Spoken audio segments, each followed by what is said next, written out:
భార్య ఎటువంటి సరైన కారణం లేకుండా భర్తను విడిచిపెట్టి వెళ్లినప్పుడు భర్త కోర్టులో section 9 of Hindu marriage act కింద దరఖాస్తు చేసుకోవచ్చు.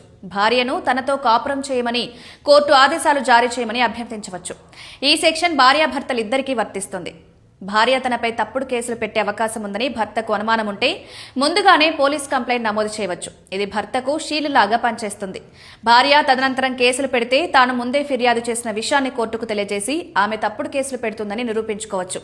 ఇది అరెస్టు నుంచి తదుపరి కేసులలో బయటపడడానికి సహాయపడుతుంది. భర్తను భార్య శారీరకంగా కొట్టినా హింసించిన ఐపీసీ సెక్షన్ 323 కింద కేసు పెట్టవచ్చు. భయపెట్టినా బెదిరించినా ఐపీసీ సెక్షన్ 506 కింద కేసు నమోదు చేయవచ్చు.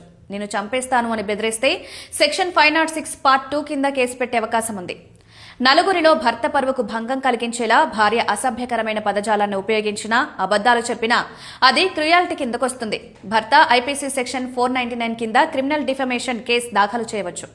భార్య ఎటువంటి సరైన కారణం లేకుండా భర్తను వదిలి వెళ్లిపోయి తిరిగి రావడానికి ఒప్పుకోకపోతే భర్త మెయింటెనెన్స్ చెల్లించాల్సిన అవసరం లేదని కోర్టులో నిరూపించుకోవచ్చు.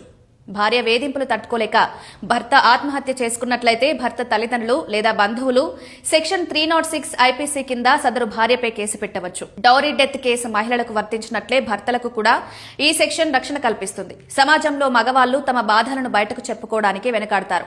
భార్యను అదుపులో పెట్టుకోలేని వాడు మగాడేనా వంటి మాటలు వారిని మరింత కుంగదీస్తాయి. కానీ ఎవరి వల్ల భయం లేకుండా తమ హక్కుల గురించి అవగాహన పెంపొందించుకుని న్యాయ సహాయం తీసుకోవాలని అడ్వకేట్ పావని సూచించారు.